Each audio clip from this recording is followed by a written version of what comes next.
Travailler dans le temps et plonger dans le passé, c'est la traduction même en latin de Labor Temporis, le nom de l'atelier créé en 2016 par ce fondeur d'art dans le village de Removille près de Neufchâteau.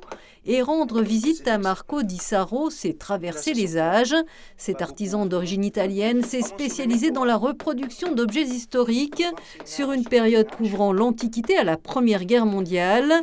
Il fabrique par exemple des boutons d'uniforme des armées napoléoniennes ou des monnaies de l'Empire romain. Tout a débuté dans sa commune près de Trévise.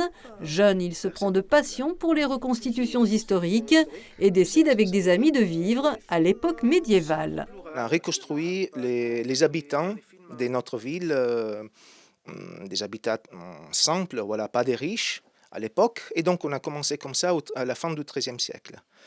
Après, on est passé par passion au Premier Empire napoléonien, parce qu'il y avait des régiments italiens qui ont combattu pour la France.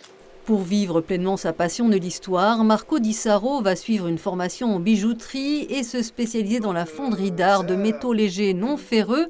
Dans son atelier, il réalise ses moules selon la technique de la fonte à cire perdue, d'où sortiront des pièces de l'époque choisies, comme cette boucle de ceinture romaine.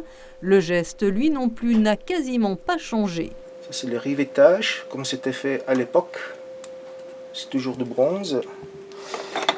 Ça change un peu la forme, les matériaux des outils, mais à la fin, sont plus ou moins les mêmes. J'ai parlé de la documentation d'origine, disons à peu près au 80% des pièces, même plus.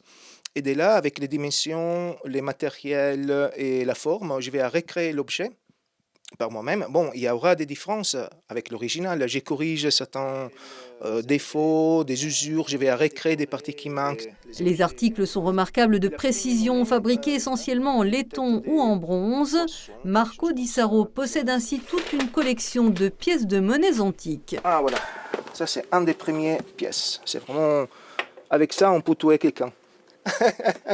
C'est vraiment très très lourd et très gros. Ça c'était un des premières pièces en bronze, les sesterces en fait. Ces petits objets en série ou à l'unité sont commercialisés en ligne, essentiellement auprès de musées, un monde de connaisseurs.